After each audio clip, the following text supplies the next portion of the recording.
cette vue, quoi. Enfin, on est où en fait là? Slay.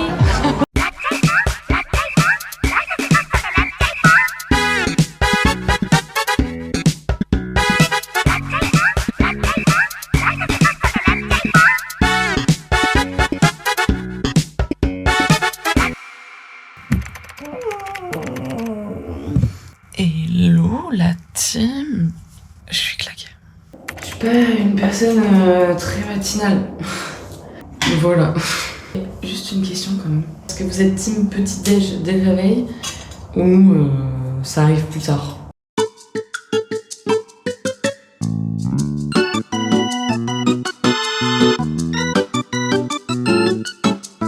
Now is the fucking freaking time.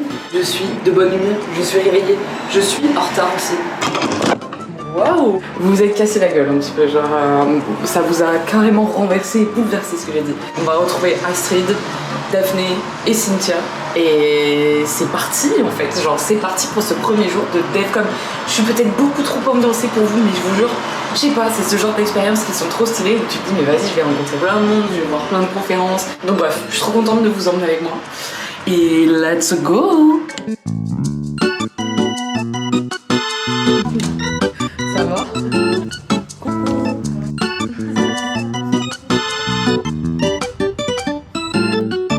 Pour celles et ceux qui n'auraient pas vu mon premier vlog, aujourd'hui on va à la DevCom, un gros salon de jeux vidéo où des designers du monde entier se retrouvent chaque année. Au programme, conférence de la narrative designer d'Outer Wilds, d'un level designer de Horizon Forbidden West et d'un tech designer de Avatar Frontiers of Pandora. Là on est à la Gamescom, mais en fait on est censé faire la DevCom qui est genre tout là-bas.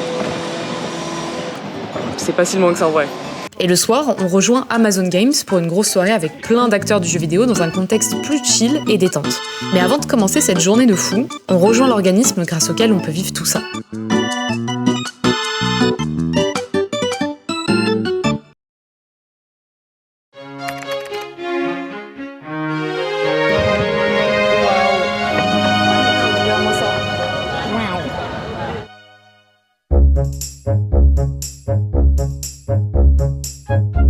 Tu sais que j'ai jamais eu aucune console Xbox. Mais moi non plus. C'est Moi c'était PC à la maison, c'était rien d'autre que l'ordinateur. Ouais, moi c'était genre PS1, Nintendo, Ouais, et c'est tout.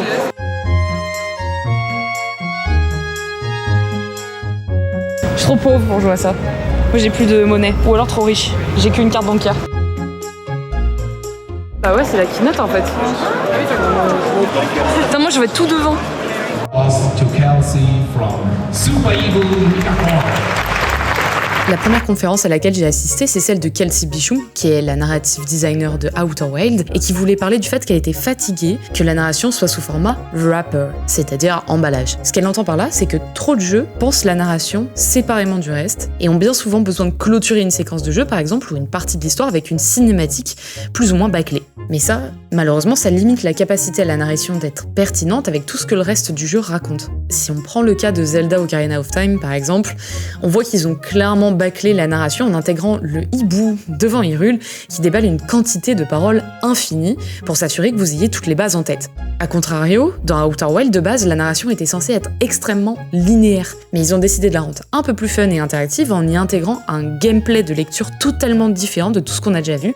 Bon, j'ai full choke. Genre, vous l'aurez peut-être pas vu et tout, mais j'ai parlé à Kelsey Bichou, je lui ai dit merci et tout, et c'est tout. Elle était tellement entourée de 3 millions de personnes, genre ça me stressait pour elle.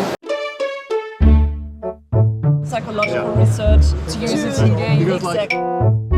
Le talk de Kelsey Bichou, c'était trop intéressant. Genre la narration quoi, en fait, c'est les mêmes problématiques que l'UX, hein, le fait qu'il soit pas forcément intégré depuis le début, ou alors que ce soit dépriorisé, tout n'est pas facile pour elle non plus quoi. Et que tout n'est pas juste tout rose. Enfin, quand on parle d'Outer Wilds, généralement c'est juste masterclass, narration de fou. Et en fait, ouais, bah, genre eux aussi, ils ont des complications, elle aussi, elle a ses combats, et je trouve ça trop intéressant. La deuxième conférence à laquelle j'ai assisté, c'est une conférence de Daniel Wewarinke, et en toute honnêteté, c'était ma préférée. Daniel, c'est un senior level designer chez Guerrilla qui nous a parlé du challenge que ça a été de créer des puzzles dans un open world. Parce que oui, le joueur peut arriver de littéralement n'importe où dans l'environnement du puzzle. Du coup, comment être sûr qu'il voit bien les éléments qui vont l'aider à sa résolution? Il nous a aussi parlé de tous les problèmes de clarté des puzzles. Suite au test, ils ont dû ajuster certaines choses pour s'assurer que les joueurs comprenaient bien comment jouer. Par exemple, utiliser une échelle qui casse pour attirer le joueur vers le mur, lui faire comprendre qu'il y a un point d'intérêt en haut, mais qu'il ne parviendra pas à grimper de cette manière. Ou encore, utiliser Aloy qui va donner des indices quand le joueur est coincé. Mais ça en a saoulé plus d'un.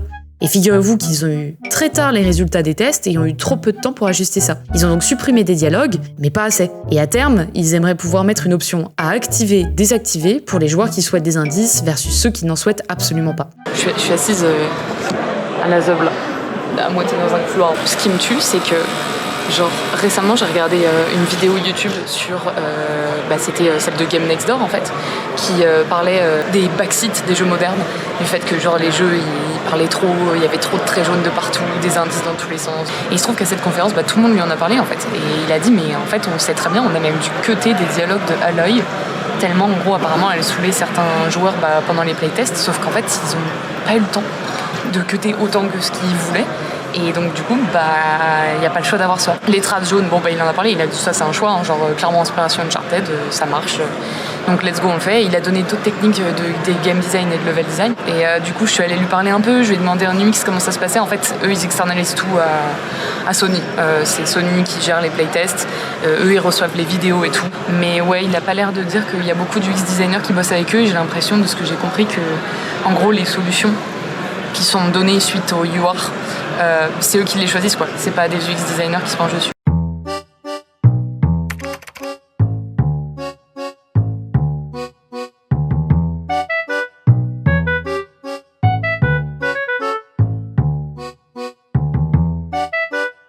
La dose de soleil. Parce qu'il y a beaucoup de gens, ils s'en fichent, tu vois, d'être à l'intérieur et tout. Moi j'adore le soleil. J'adore marcher, j'adore être dehors. La zone de café, c'est celle où il y a plus de gens en ce moment, ça me tue. Toujours dans l'optique de m'ouvrir les chakras et découvrir le plus de choses possible, je suis allée voir une conférence sur l'innovation des vols dans Avatar, Frontiers of Pandora. Minea et Mark ont parlé de la complexité de la tech, notamment parce qu'ils voulaient un oiseau appelé Banshee, qui soit vivant, qui réagissent à l'environnement, et ce qui est très différent d'un avion ou d'une voiture. C'était d'ailleurs tout aussi complexe parce qu'ils ne voulaient pas que le joueur puisse faire foncer le Banshee dans un mur, mais ne souhaitaient pas non plus que le joueur ressente trop cette interdiction. Ils ont donc tout misé sur le gameplay de l'oiseau et de son caractère. Le Banshee se débat, va dans la direction opposée du joueur, et à terme finit par ne plus vouloir voler comme le joueur l'entend. Ce qui est moins fun, et donc dissuade le joueur de continuer à faire ce qu'il fait. En vrai, c'était grave cool. Le plus intéressant, c'était de voir à quel point ils ont changé genre 3 milliards de trucs. Mais au final, en playtest, les gens étaient quand même ok avec quoi. Pour le dernier talk de la journée, je crois que je vais aller voir Célia Audan. Parce qu'elle va parler du futur de l'UX et tout. Et ça m'intéresse en vrai. Donc c'est parti, let's go. Hein. Pour ma toute dernière conférence, j'ai souhaité aller voir Célia Audan, car après tout, je suis UX, mais j'avais déjà lu son livre, son blog et vu toutes ses conférences. J'avais peur qu'elle se répète. Malheureusement, c'est ce qu'elle a laissé sous-entendre avant le début de sa conférence. Je peux avouer un truc, j'ai un tueur de la conférence de Célia Audan, parce qu'en fait, elle a demandé combien de personnes ne connaissent pas du tout mon travail, et il y a quelques personnes qui ont levé la main, mais elle a dit bon, ok, pour tous les autres qui connaissent déjà, il y a beaucoup de choses déjà que vous savez sur cette présentation, et c'est ce dont j'avais grave peur, donc je viens de fuir. Même si j'adore son taf, hein. Genre vu que j'ai déjà fait une formation avec elle et que j'ai déjà lu son livre et que j'ai vu ses conférences GDC et tout, je trouvais ça trop dommage de rester à la DevCom et refaire une conférence que j'ai déjà vue. Donc let's go plutôt faire une conférence sur le design de monstres.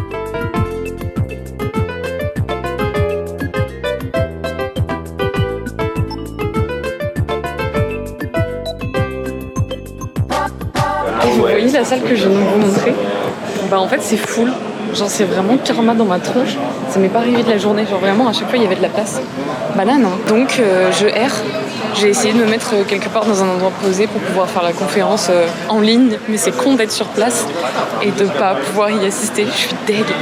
Voilà quoi. On se retrouve vous et moi. Voilà. C'est bien aussi d'être posé. J'ai bougé toute la journée en soi. Bon. J'ai donc dû assister à la conférence dehors, en ligne. La présentation de Molly et de Sébastien, c'était clairement une masterclass. Ils sont passionnés et ça se sent. Ils ont montré tout le process de recherche de créatures, de dessin, de réflexion, d'animation et de son. On a même eu droit à une démo de Sébastien qui vocalisait le son d'un monstre avant qu'il soit retouché sur le logiciel. Et quand toutes les conférences se sont terminées, on est parti rejoindre Amazon Games qui organisait un événement dont le but était de fédérer la présence de femmes dans le jeu vidéo. On a eu l'occasion de rencontrer des femmes inspirantes comme Bruna De Paula, Chelsea Blasco, Jasmine Asbach ou encore Nadia Golubenko. Putain, ils ont fait des trucs en grand, hein. Attends, vas-y, je vais regarder.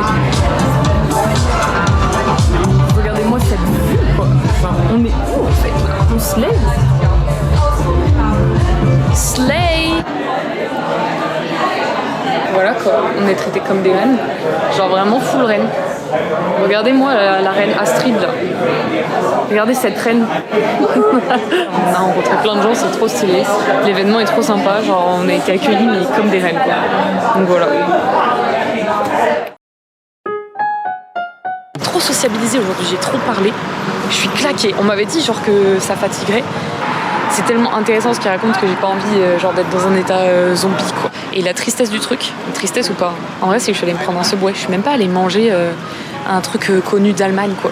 Genre en fait on a eu des petits apéritifs et tout mais c'est pas assez. Genre moi je crève la dalle quand il y a ça. J'en mange 3, tu sais, j'ose pas, je fais trop la meuf. Je suis en mode non c'est bon merci, j'en veux pas et tout. Je sais pas pourquoi. Bon bref, j'arrête de vous raconter ma vie, quoi. J'ai pris un Subway en Allemagne. C'est tout. Let's go prendre le train ou le tram. Let's go prendre les transports en commun en fait, quoi.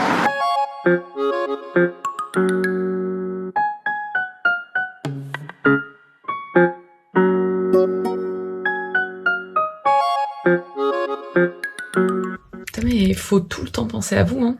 J'ai failli vous oublier juste parce que j'avais envie de dormir et je me suis dit quand même faut que je leur dise bonne nuit, quoi. Faut que je leur dise déjà comment je me suis sentie sur cette journée, genre quelle est la jauge de satisfaction de cette journée. Honnêtement, je commence par le négatif. Crevante. J'allais lâcher un. Est-ce que c'est bon pour vous? Est-ce que c'est bon pour... Non, c'est bon, ça suffit, c'est trop chiant, on arrête avec ça. Mais ouais, crevante, parce que genre en fait tu rencontres des nouvelles personnes non-stop, t'as des conférences non-stop, t'as des gens qui viennent te parler et tout. Moi, je vous cache pas que j'ai un côté un peu introverti, je pense, où au bout d'un moment, mes batteries sociales, elles sont juste mortes. Donc voilà, crever, c'est juste le point négatif. Par contre, point positif, mais trop de trucs à découvrir, trop de choses qui se passent. En plus, vu qu'on n'est pas juste à la DEFCOM et qu'on est avec justement le partenaire Women in Games et le scholarship, en fait, bah il y a plein de trucs qui se passent autour et c'est ouf. Enfin, franchement, je suis trop contente de vivre tout ça. J'ai peur de demain parce qu'il est 00h30. Je m'étais dit que je me coucherais tôt. J'étais partie tôt de l'événement. Au final, j'ai traîné. Et demain, on commence directement par une keynote avec un designer de l'Ariane Studio. Et ensuite, il faut que j'aille rencontrer un level designer de chez Insomniac. Voilà. Et après, il y a la One Night Live. Sur ce, je vous souhaite une bonne nuit. Je sais pas pourquoi je coupe mes phrases comme ça. Sur ce, bonne nuit les gars.